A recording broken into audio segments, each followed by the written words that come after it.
Bike सालायनो मोजां मोनग्रा लाइमोनफोरनि थाखाय फुंखा एन्टारप्राइज बाजाज श'रुमा लानानै फैदों धामाका अफार। धुबरी जिल्लानि सिङाव थानाय तामारहाट पुलिस थानानि साखाथियाव फुंखा एन्टारप्राइज बाजाज श'रुमाव 15, 16, 17 आरो 18 अक्ट'बरसिम बाइक सालायनो मोजां मोनग्रा लाइमोनफोरनि थाखाय धामाका अफार। तामारहाट पुलिस थानानि साखाथियाव फुंखा एन्टारप्राइज बाजाज श'रुमाव खम बेसेनावनो मोननो हागोन गंसे मटर साइकेल। नोंथांनाव गोजाम मटर साइकेल दंबोला गोजाम मटर साइकेलखौ होनानै गोदान लानानै फैनो हागोन। फुंखा एन्टारप्राइज बाजाज श'रुम बाइक लायोब्ला माखासे अफारबो मोनफानो हागोन। नोंथाङा बाइक लायोबोला 10,499 होनानै खम बेसेनावनो गुबुन मटर साइकेलखौ लानानै फैनो हागोन आरो लोगोआव मोनफागोन गंनै helmet, 5 litre petrol, servicing free. 500 रां होनानै मटर साइकेलखौ आवग्रिना दोनहरनो हागोन। जानबुं नम्बर 6003817191 9101 598021 9101 547892 नि गेजेरजों सुलाद लाहरनो हागोन। बाहाय जोंना श'रुमा बारा गोबाव जायाखै खुलिनाया तामारहाटआव माने दाख्लै थांनाय 9 तारिखआवसो खुलिदों आरोना श'रुमा गोदान आरो जों 15 तारिखनिफ्राय 18 तारिखसिम रायजो राजाफोरनि थाखाय माने लन मेला खालामगासिनो आरो जों माने दा जोंनि लन मेलायाव खम डाउन पेमेन्टआवनो गारिखौ मोनलांगासिनो माने 10,499 होबानो गारिखौ मोनलांगोन आरो दा बे गारिजों लोगोसे 5 लिटार पेट्रल फ्रि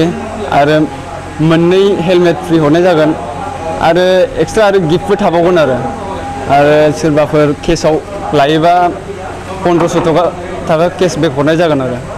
ओमफ्राय ओरैनो दा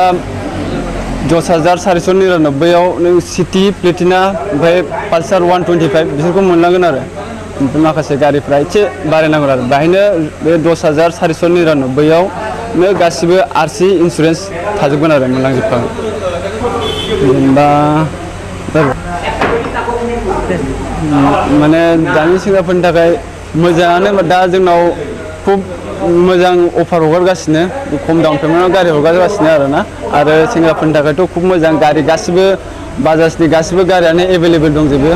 सेंग्राफोर सालायग्रा जेनेबा NS RS बेफोरखौ गासिबो 150 पालसार गासिबो मोनलांजोबगोन आरो खुब खम डाउन पेमेन्टआव मोनगोन आरो डकुमेन्टसा बारा नाङा just Aadhaar card PAN card आरो बेंक पासबुक मोनबानो माने गारिखौ लानानै थांनो हागोन आरो माबाया गारिया एक्सचेन्ज जागोन माने गासिबो गारियानो स्कुटि जा बाइकआनो जा गासिबो एक्सचेन्ज जाजोबगोन माने गारिनि कन्डिसन नायनानै आरोना बेखौ नायनानै बेसेबां माबा बेसेन मोनो बे गारिनि बेखौ माबानानै नों डाउन पेमेन्टआव एडजास्ट खालामनानै गारिखौ लानानै थांनो हागोन आरो बाहाय जिहेतु जोंना श'रुमा गोदान माने रायजो राजाफोरनि मोजांनि थाखायनो जों श'रुमखौ बाहाय खाथियावनो लाबोना होफैनाय जादों तामारहाटआव जाहाथे बाजाज श'रुमा गैयामोन दा जों रायजोफोरनि थाखाय मोजां मोनसे माबानि थाखाय श'रुमखौ खुलिफैदों।